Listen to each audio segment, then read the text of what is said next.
Bandipur Nagarhole tiger പ്രൊജക്ടിന്റെ ഭാഗമായ കർണാടകയിലെ check പോസ്റ്റും കടന്ന് ഞങ്ങൾ ഗുണ്ടൽപേട്ടയിലെത്തി. വീണ്ടും ആ കാനന ഭംഗി ഇട്ടാൽ ബോറാകുമെന്ന് കരുതി ഗുണ്ടൽപേട്ടയിൽ നിന്നും കാറ്റാടിക്കുന്നിലേക്കുള്ള യാത്രയുടെ ദൃശ്യങ്ങളിലേക്ക് നമുക്ക് പോവാം. ഗുണ്ടൽപേട്ടയിൽ നിന്നും മൈസൂർ ഊട്ടി ഹൈവേയിൽ 10 കിലോമീറ്റർ സഞ്ചരിക്കുമ്പോൾ ഇടതുഭാഗത്തായി ക്ഷേത്രത്തിലേക്കുള്ള റോഡ് കാണാം.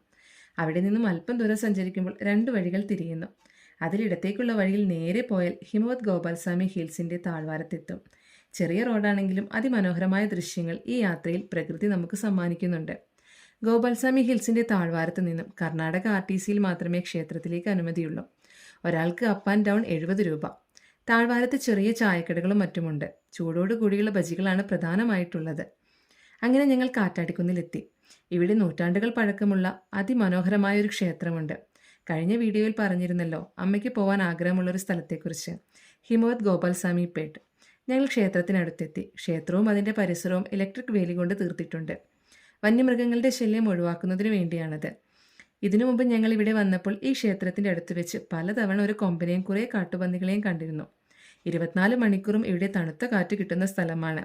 അതുകൊണ്ട് തന്നെ സഞ്ചാരികളുടെ തിരക്കും വർദ്ധിച്ചുകൊണ്ടിരിക്കുകയാണ്. ആളുകൾക്ക് ഇരിക്കാനുള്ള ഇരിപ്പിടങ്ങളുടെ നിർമ്മാണങ്ങളൊക്കെ ഇവിടെ നടക്കുന്നുണ്ട്.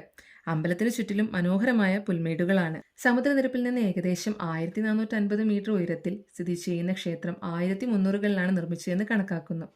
ബന്ദിപ്പൂർ കടുവ സങ്കേതത്തിന്റെ ഭാഗമായ കുന്നാണിത്. വർഷം മുഴുവൻ മൂടൽമഞ്ഞും മേഘങ്ങളും ഈ കുന്നിനെ കൂടുതൽ മനോഹരിയാക്കുന്നു.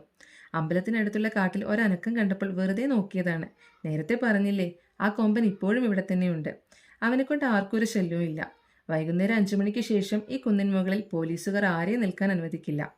ആ കൊമ്പൻ രാത്രിയിലെ ക്ഷേത്ര കാവൽക്കാരനാണെന്ന് ഞങ്ങൾക്ക് തോന്നി. എന്തായാലും ആളൊരു പാവമാണ്. ഇതിനു മുമ്പ് ഇവിടെ വന്നപ്പോൾ ക്ഷേത്രത്തിലെത്തിയ കൊമ്പനോട് ഇവിടുത്തെ പൂജാരി പോ എന്ന് കൈകൊണ്ട് കാണിച്ചപ്പോൾ അനുസരണയുള്ള പൂച്ചക്കുട്ടിയെ പോലെ അവൻ പോകുന്നത് അത്ഭുതത്തോടെ ഞങ്ങൾ നോക്കി നിന്നിട്ടുണ്ട്. ക്ഷേത്രത്തിനടുത്തുള്ള പുൽമേടുകളിൽ മാൻകൂട്ടങ്ങൾ മേയുന്നുണ്ട്. ഇടയ്ക്കൊക്കെ കാറ്റിന്റെ ഒരു മൂളലും നമുക്ക് അവിടെ കേൾക്കാം.